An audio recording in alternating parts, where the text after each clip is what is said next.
bishops na pastors na clergy wote wa Kiambaa. Tukakutana nao chini ya uongozi wa Bishop Edward na wengine hapa, na tukaomba pamoja na tukawaomba watusaidie.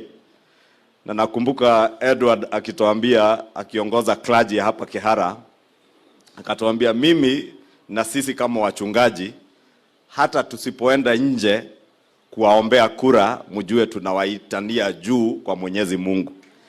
Na Bishop, nichukue nafasi hii ya kipekee ni kushukuru sana. Mimi nilikuwa MCA hapa Kihara, na unajua nimeingia makanisa karibu yote, sikupata nafasi mpaka wakati wa uchaguzi kuingia hili kanisa, lakini Mwenyezi Mungu ametupea hii nafasi.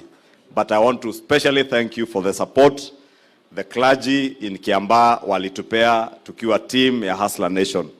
Na unakumbuka tukikwambia tukiwa kwa ile mkutano wetu, sisi tunamtegemea Mungu.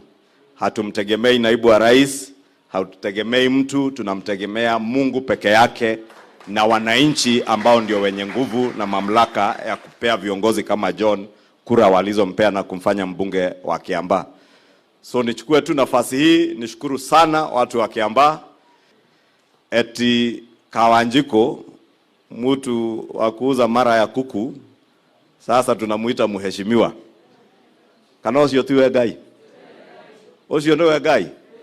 Sio wengi waliamini ya kuwa kijana kama huyu angeweza kuwa mbunge, lakini sababu ya Mungu na usaidizi wenyu kama wananchi wa Kiambaa, mkaonyesha ya kuwa bottom up ni ya ukweli. Sio tu mambo ya uchumi, bottom up hata ya governance inawezekana, mtu atoke pale chini akue kiongozi. Na Bishop ulivyosema, hii bottom up sio tu kwa uchumi, sio kwa uongozi, hata kanisani itawezekana. And the vision that you have of having a cathedral, I want to promise you, Bishop, it will come to be a reality.